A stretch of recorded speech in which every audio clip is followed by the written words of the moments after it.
aqui estamos nós em comunhão com a Trindade Santa, em comunhão com você, meu querido irmão, minha querida irmã, você que acompanha esse programa, você que junto conosco vai refletindo sobre a Bíblia Sagrada.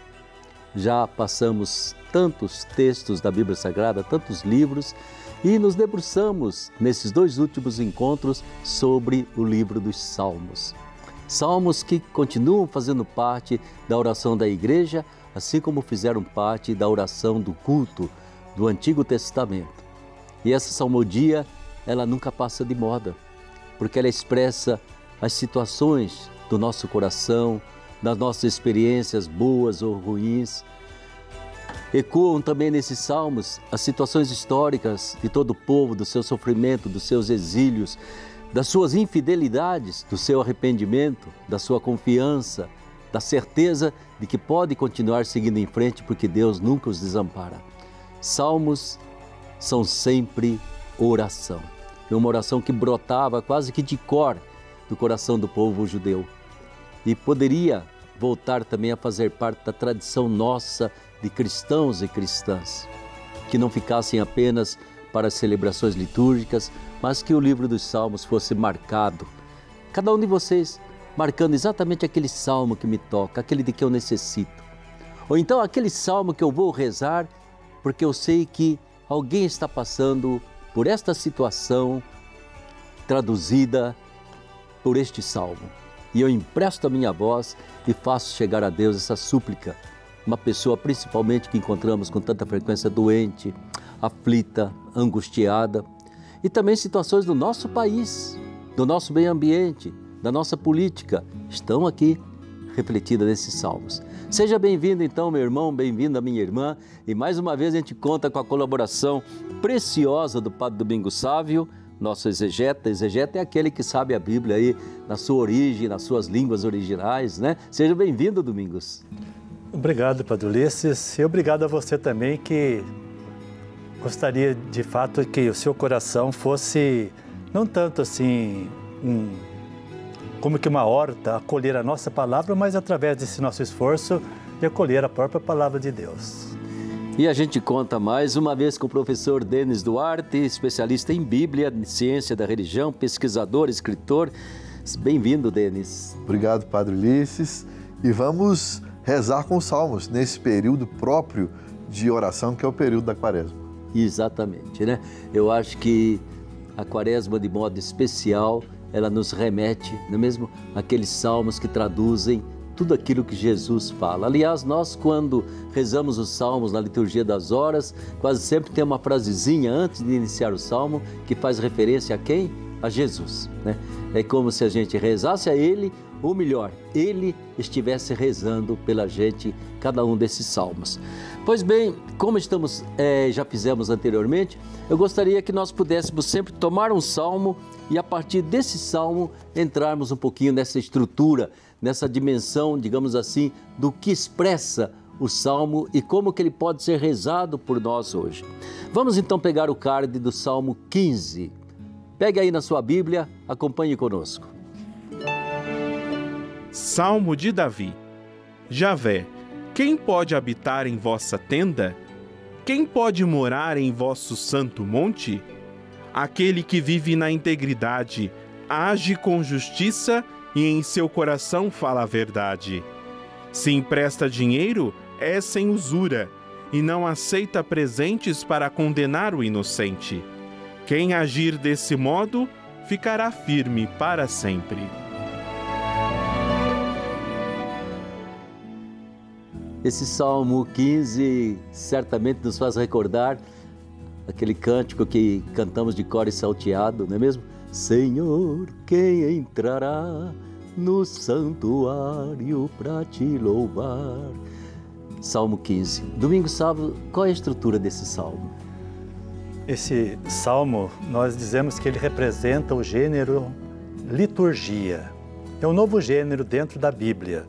E são apenas 3 salmos. É o Salmo 15, que nós queremos ver um pouquinho mais de perto, o Salmo 24 e o 134. São 3 salmos unicamente, mas a tentativa, quando se classifica esse salmo como novo gênero, é de novo ajudar a nós a, quando lermos ou ouvirmos este salmo, termos algum elemento até assim já de antemão, para que a gente possa realmente rezar bem este salmo.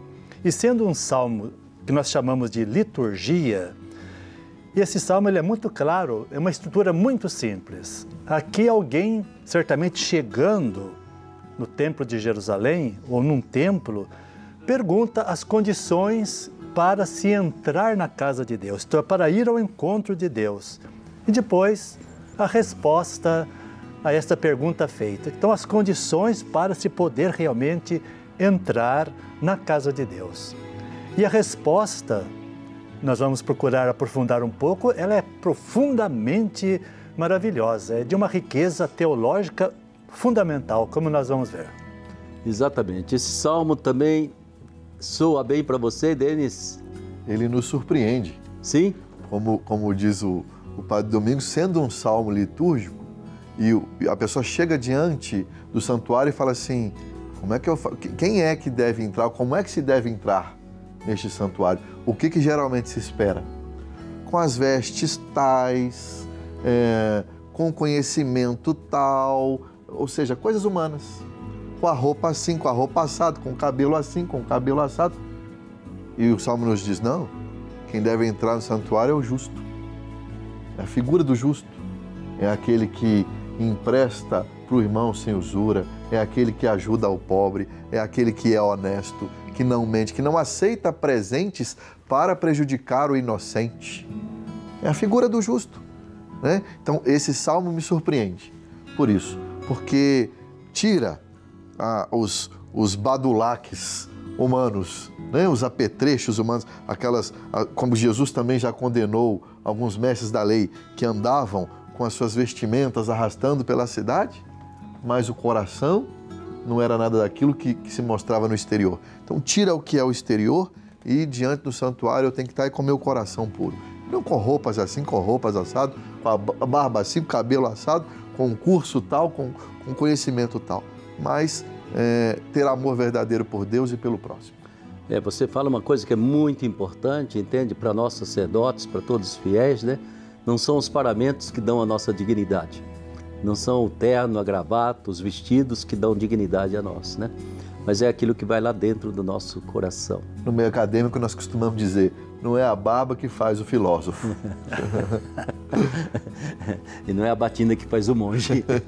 Mas é muito importante a gente estar atento exatamente àquilo que Deus olha o coração da gente, entende? E para Ele acolhe a todos, mas que a pessoa venha assim de coração aberto. Então, muitas vezes, eu fico imaginando nossos peregrinos, de vez em quando eu me espanto, sabe? Eu vejo alguns romeiros, ou melhor, ônibus de romeiros que chegam à Aparecida e sabe o que eles fazem, Denis? Não passam pela Basílica, não passam diante de Nossa Senhora, saem voando para a feirinha e vêm com sacolas e mais sacolas. Eu falei, o que será que estava na cabeça desse povo quando tomou decisão lá na sua casa, eu vou à Aparecida? Né? Ou seja, a pessoa perde o foco, perde o essencial, né? E muitas vezes se preocupa com coisas que, tudo bem, tem a sua validade, vou acender uma vela, vou fazer isso, às vezes até algumas penitências que a gente já não recomenda tanto, fazer longas caminhadas de joelhos, não é mesmo? Mas não se preocupa às vezes com a sua integridade, não se preocupa em curar o seu coração, em purificar a sua alma, a sua consciência, né? Parece que nada disso toca na pessoa. E esse salmo pede exatamente isso, não é mesmo? Que a gente seja atento, integridade, justiça, ser sincero, né? Não caluniar ninguém, né? Não pedir assim somente o seu interesse, estar atento. Eu acho que ele é muito válido para nós, né, Domingos? Sem dúvida. E a riqueza dele é exatamente isso. Que a pergunta é essa. O que eu devo fazer para me aproximar de Deus? Né? Entrar na casa ou morar mesmo na casa de Deus. Quer dizer, ter essa convivência com Deus.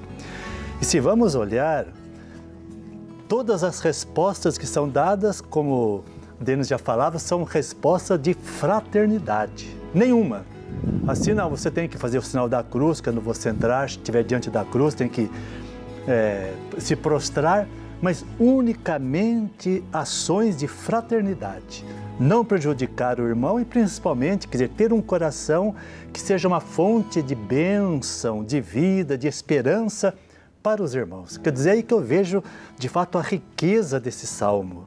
Até me faz lembrar, por exemplo, no Evangelho, quando o filho,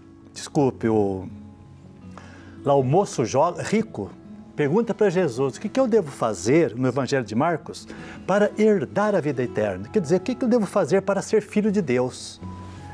Quais são as respostas de Jesus? Unicamente respostas de fraternidade. Não mate, não levante falso testemunho, honre pai e mãe, não prejudique ninguém, assim por diante. Quer dizer, nenhuma resposta que você tem que rezar com toda atenção a Deus, não. Viva bem com seus irmãos. Aí você vai realmente se fazer filho de Deus, no caso, vai herdar a vida eterna. Então eu vejo aí nesse salmo tão pequeno, mas de uma riqueza fabulosa. E ele nos evangeliza, pode ter certeza disso, entende? Porque também nós católicos, com muita facilidade e superficialidade, perdemos o essencial e nos contentamos, não é mesmo? Eu vou à Aparecida, ponho uma medalha no pescoço, acendo uma vela, pego água benta, compro umas lembranças para levar para alguém. E o essencial, e o encontro com Jesus. E a atenção à palavra que Ele quer, a mensagem que Ele quer deixar escrita no meu coração. E a Santa Comunhão, e o perdão dos pecados. Gente, deixar o essencial para ficar com esses pequenos enfeites, a gente vira um palhaço da pior qualidade possível, nos enganando a nós próprios e às vezes enganando os outros, porque eu fui à Aparecida, eu fiz uma romaria, mas eu não entrei, como dizia Denis, na presença de Deus. Aliás, nem me lembrei direito. Às vezes dei uma passadinha lá pela imagem de Nossa Senhora e o que eu acho bonito, Denis, é que muitas vezes a pessoa passando ali perto de Nossa Senhora, aquele olhar meigo, aquele sorriso simples de Nossa Senhora toca no coração da pessoa. E às vezes a pessoa percebe, epa, eu estou andando fora do eixo de uma vez, né? Desce lá, vai renovar sua confissão para realmente ter o seu encontro com Deus. Nunca se pode perder o essencial. Caso contrário, nós nos enganaremos a nós próprios, mas nunca, jamais enganaremos a Deus. Esse salmo está aí, reze esse salmo e você deixe-se questionar aí por esse salmo. Domingos, vamos passar para o próximo salmo, que é o Salmo 14. Vejamos o card desse salmo, o que é que ele nos sugere? Ao regente do coro de Davi. O insensato pensa, Deus não existe. São corruptos, fazem coisas abomináveis. Não há quem faça o bem. Do céu Javé se inclina sobre os homens, para ver se existe um sábio, alguém que procure a Deus. Tremerão de pavor, porque Deus está com a estirpe do justo. Venha de Sião a salvação de Israel. Quando Deus fizer voltar os exilados de seu povo, exultará Jacó e Israel se alegrará.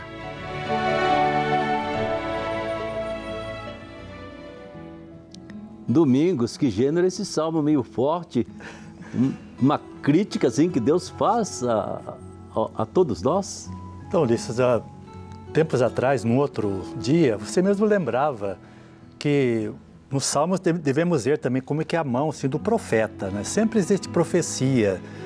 E o profeta é aquele que lê por dentro, lê o bonito, mas lê o feio também, lê o impuro. E às vezes ele tem palavras duras, como no caso desse salmo, para tentar quebrar a crosta, quem sabe, aquela casca difícil, mas sempre com uma proposta de salvação, quase que propondo para a gente assim, um arrependimento, um recomeçar na vida. Então esse tipo de salmos nós chamamos de exortação profética. E é no caso desse salmo, não? Até começando assim, lá o insensato diz no seu coração, Deus não existe. Quer dizer, vamos deitar e rolar porque Deus não existe, nós somos os donos do mundo. Isso é a realidade que o Salmo quer ler por dentro, uma palavra de leitura de Deus. Mas logo na frente vai dizer, né, que mas essas pessoas que pensam assim, elas vão tremer, quer dizer, e Deus está lá no céu, não é que Ele não existe, mas Ele está olhando, se inclina, e Ele está vendo, até procurando se existe alguém que faz o bem. Quer dizer, o Salmo mostra que isso não é uma realidade de que Deus não existe. Ele existe e está muito atento a esse mundo, tantas vezes tão pervertido que somos nós. Exatamente, né, Denis? Como você vê esse salmo, assim, com palavras tão fortes, e ele usa essa palavra tremenda, corrupção. Exato. Como o próprio Padre Domingos disse, é um salmo profético. E os profetas têm uma expressão que acho que encaixa bem, nos lembra bem nesse salmo, que é o ai de vós. Aí é como se dissesse, ai de vós insensatos. Isso me faz lembrar meu pai. Meu pai sempre foi um homem muito correto, muito Sim. sério. E a gente, os filhos, faziam as estripulias. Então, quando meu pai, quando eu era menino, sabia que eu ia aprontar, ele já falava assim para mim, antes de eu aprontar, ai de você se você fizer isso. Ou seja, ele já estava me dando uma advertência e eu tremia na base quando meu pai falava, ai de você se você fizer isso. Então, meu pai já fazia uma tradição profética comigo lá em casa, né? Porque ele já sabia que eu ia aprontar. Então, ele já prevenia, já me dava essa ordem, ai de você, porque se você fizer, ou seja, não faça, mas se você fizer, você será penalizado. No frigir dos ovos era isso que meu pai me dizia. E isso me fazia evitar de fazer a estripulia que eu queria fazer. Tomar uma surra a mais. Exatamente. Então, é isso que o profeta faz, é isso que o salmo de profecia nos faz. Ai de vós, não seja insensato. O Salmo 1, que é sapiencial, o primeiro salmo da Bíblia, ele faz essa separação entre o sensato e o insensato. Ele diz até os frutos, que o insensato vai ser como uma árvore que vai crescer seca, longe da água corrente, e vai virar palha, vai sumir. Já o sensato vai crescer do lado da água corrente e vai virar uma árvore frondosa que vai dar muitos frutos. Ele já prevê também lá no futuro o que vai acontecer. É uma mistura de sapiencial com profético. Então os salmos também nos dão esse alerta. Olha, se você fizer isso, a penalização vai ser essa. Ele já nos adianta a vida. Certamente. Né? Já nos faz tomar um rumo certo na vida, porque alguns já percorreram esse caminho e eles já sabem o resultado. Então o salmo também direciona a vida da gente. Exato, né? Eu acho muito importante, porque esse salmo começa exatamente com essa afirmação. O insensato pensa, Deus não existe. Esse insensato é a sociedade, é a cultura, é a moda que existe hoje. O nosso mundo ocidental, que se dizia cristão, hoje é um mundo ocidental secularizado totalmente. Pouco me importa Deus, pouco me importa a igreja. Pelo contrário, eu gosto de encontrar defeitos para assim, eu encontro desculpa para os meus defeitos também. Eu gosto de apontar só os erros. E em tudo isso a gente vive numa sociedade que o Papa diz assim, a cultura da indiferença. Não tô nem aí. E esse não tô nem aí leva as pessoas pelos caminhos, evidentemente, do egoísmo, do egocentrismo, da ganância, da corrupção. Todos esses caminhos em que ela pensa, Deus não existe. E, no entanto, Deus não depende do nosso ato de fé para existir. Ele existiu antes de nós, vai existir depois de nós e nós estamos dentro desse pedacinho de história que não dura quase um segundo e vamos nos deparar com Deus um dia. É misericordioso, é bondoso, mas Ele faz de tudo para que a gente acerte a direção da vida. É tão importante esse salmo, entende? Porque uma coisa Deus garante nesse salmo, né, Domingos? Ele não vai jamais confundir a esperança do pobre. Isso é muito importante, não é mesmo? Deus, Ele vai ser o refúgio, Ele vai ser a força. Então, tudo aquilo que é consequência desse Deus não existe, faço o que quero, roubo, mato, Deus não vai jamais deixar o pobre abandonado, vai ser o refúgio do pobre. É o que Deus vai dando de esperança e de força para todos nós, né? Depois, Padre Ulisses, acho que fica bem claro que, até eu acho que é bem bonita a classificação que se dá para o Salmo, é uma exortação. Como no caso de Jesus, ai de vós, hipócritas e tudo mais. Quer dizer, Jesus não está condenando. Exatamente, Jesus, no amor que Ele tem, quer dizer, não tem outro jeito, não. Falar macio não tem jeito, então vamos falar duro para ver se quebra essa casca. Então, mesmo no caso aqui, esse Salmo parece que é tão, vamos dizer, violento, agressivo, mas é uma agressão, quase que é o último recurso do amor. É o último recurso do médico que realmente vai cortar, vai tirar, extirpar um tumor grande porque ele ama. Ele quer realmente a vida, a saúde, não é? é tão importante e perceber que na salmodia, eu já dizia no início para vocês, ela nos evangeliza. No sentido que ela quer mudar um pouco a nossa mentalidade, que facilmente se acomoda com aquilo que o mundo vai dizendo para nós, as novelas, os meios de comunicação. Hoje, a rede social, no que ela tem de pior, né, vai moldando o modo de pensar da gente, a gente se acomoda, deixa as águas rolarem, né, e não pensamos que é possível dizer não, não é por aí o caminho do homem, da mulher, não é por aí o caminho de Deus. Mas vamos passar para o Salmo 105, Padre Domingos, e ver o que esse Salmo também traz para nós de mensagem. Celebrai a Javé e invocai seu nome, manifestai entre os povos seus feitos. Lembrai-vos dos prodígios que fez, de seus milagres e dos julgamentos que proferiu. Lembra-se para sempre de sua aliança, da palavra dada por 1000 gerações. Aí, Padre Domingos, contextualiza esse salmo para nós, você que é um bravo exegeta. Bom, este salmo, são 3 salmos só deste gênero, que nós chamamos de gênero histórico. Poderíamos de novo considerar tanto o Salmo 105, e o 106 e o 78 como salmos hinos. Só que esses 3 salmos, eles têm assim como motivo do louvor a Deus unicamente a história. Esse Salmo 105 são 45 versículos e é o menor dentre esses 3 salmos. Os outros são maiores do que esses ainda. Então esses salmos, como que eles perpassam, eles repassam toda a história que o povo viveu com Deus ou que Deus viveu com o povo. E isso é motivo de louvor do povo para com Deus. Agora é interessante que esse Salmo 105, ele é um salmo que vê a história de modo mais positivo, de modo mais otimista. E lembra até que Deus, que é o centro dessa história, Ele nunca se esquece da aliança que Ele fez conosco. Por isso vale a pena a história. Ao passo que o 106 já vai mostrar muito mais assim o lado negativo. Podemos dizer que o Salmo 106 é a confissão do povo dizendo a Deus que de fato errou.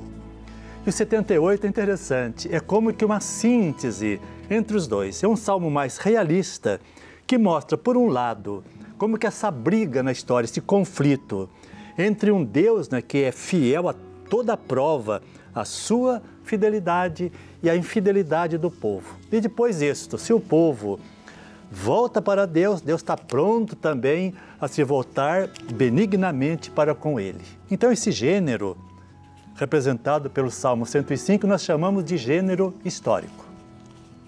Exatamente, Denis. É um salmo que traz para nós uma certeza: Deus não está presente na criação, mas Deus está metido, comprometido com a nossa história. Com a nossa história. Nossa história, essa história que conta, né, nos salmos históricos, começa lá em Abraão, na aliança que Deus fez com Abraão, lá no livro do Gênesis, e vai se desdobrando na Sagrada Escritura, né, com a nova e eterna aliança que é nosso Senhor Jesus Cristo. Então, é toda a história do povo de Deus. E nós somos povo de Deus. Então, nós temos que olhar, seja para a nossa história pessoal, dessa maneira como o Salmo nos ensina. Primeiro, de modo otimista, né? E também nos momentos em que erramos, pedir perdão a Deus pelo passado. Mas os Salmos nos ensinam a não carregar o peso do passado. Não carregar o peso pelos erros do passado, porque o povo confessa os erros e Deus restabelece a harmonia com o seu povo. E na outra parte desses salmos é justamente destacando as coisas boas que aconteceram no passado. O que foi de ruim, o povo pede perdão a Deus, Deus restabelece a harmonia. E o que foi de bom é exaltado nesses salmos. Então isso nos mostra que nós aprendemos com que erramos, pedimos perdão a Deus e seguimos em frente em harmonia com Deus. Mas vamos exaltar as coisas boas. Para quê? Para não ficar carregando peso desnecessário, né? De coisas que já passaram. Agora é bola para frente, olhar para frente e seguir como um membro desse povo de Deus, que Deus vai caminhando junto na história com seu povo. Vamos ainda ver um card, é o Salmo 137, dá tempo de fazer ainda um pequeno comentário sobre este Salmo. Lembrai-vos, Javé, dos filhos de Edom, que no dia de Jerusalém diziam: arrasai-a, arrasai-a até os alicerces. Filha de Babilônia, condenada à destruição, feliz quem te devolver o mal que nos fizeste. Feliz quem tomar tuas criancinhas e esmagá-las contra a rocha. Isso, agora sim a gente vai fazer um pequeno comentário sobre este salmo. Denis, esse salmo, como que repercute dentro de você? Ele parece um tanto quanto violento, né? É. Sobretudo quando nós vemos as criancinhas na rocha, mas é a lembrança. Deus não se esquece de nós. Então nós precisamos saber disso. Parece que às vezes a gente está numa situação dessa desesperadora e parece assim, tem gente que diz até uma frase assim, isso aí nem Deus dá jeito. Mas não, Deus não se esquece de nós. Em momento nenhum. Por pior que seja a situação, Deus não se esquece de nós. E Ele está conosco. A gente pode não saber como, não imaginar de que jeito. O mundo está do jeito que está, né? Com iminência, inclusive, de guerras ultimamente. A gente está no meio da pandemia, mas nós não podemos perder a esperança. Deus não se esquece de nós. Isso, Domingos Sávio, esse salmo, como repercute em você? Esses versículos do Salmo 137, ao final do Salmo, nós chamamos de versículos imprecatórios. Versículo imprecatório, quer dizer, ação imprecatória é essa, como nós vimos aí. Então nós pedimos que Deus venha vingar aquelas pessoas que fizeram mal para nós. E quem sabe assim nós temos até condições, com o texto da própria Escritura, de entender aquela palavra que Jesus nos falou no Evangelho. Ouvistes o que foi dito aos antigos: odiai os vossos inimigos e amai os vossos amigos. Eu, porém, vos digo: amai os vossos inimigos, fazei o bem a quem vos faz o mal. Então Jesus, Ele é e tem que ser a todo custo, digamos, o critério fundamental, último e definitivo para nós podermos ler toda a Bíblia. A Bíblia que nós acabamos de ler é a palavra de Deus. Um dia foi tido como sendo palavra inspirada por Deus. Agora, a partir de Jesus, por exemplo, essa palavra não pode mais ser vivida desse jeito. Tem que passar pelo crivo definitivo de Deus, que Deus nos mandou, que é Jesus. Então, hoje, não tem sentido eu rezar esses versículos. Ou se quisermos rezar esse versículo, mas temos que rezá-lo a partir de Jesus. Bom, isso foi dito antigamente, mas hoje não pode ser mais assim. Hoje tem que ser perdão, como no caso de Jesus na cruz, perdão a toda prova, até mesmo a quem o matava. Padre Domingos confirma alguma coisa que eu sempre repito, Denis, né? Quando você quiser saber o que é que vale para nós no Antigo Testamento, faça com que todos os textos do Antigo Testamento passem pelos 4 coadores dos 4 evangelhos. O que passar pelo coador dos 4 evangelhos continua válido para nós, né? Por isso que a igreja retira dos nossos lábios alguns salmos imprecatórios, porque um bom cristão, uma boa cristã, nunca roga praga em ninguém, nunca deseja o mal para ninguém, pelo contrário, reza, suplica e faz o que Jesus sempre faz por nós, intercede pela nossa salvação. Estamos chegando ao final. Abrimos o livro dos Salmos, temos certeza de que isso vai despertar em você o desejo de rezar com os Salmos. Salmo 1 nos falou de 2 caminhos e que se a gente tiver sabedoria, a gente não toma o caminho dos ímpios, mas o caminho da sabedoria.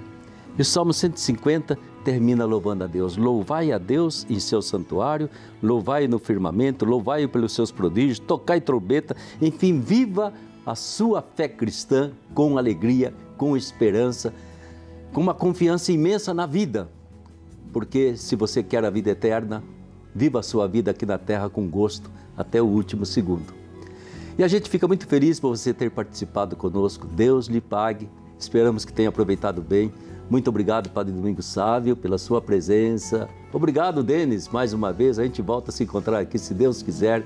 E para você, meu querido irmão, minha querida irmã, fique com a bênção de nossa querida Mãe Aparecida. Que por intercessão dessa Santa Mãe, de seu esposo São José, a bênção de Deus Todo-Poderoso, Pai, Filho e Espírito Santo, desça sobre você, permaneça para sempre, louvando, agradecendo ao nosso bom Deus.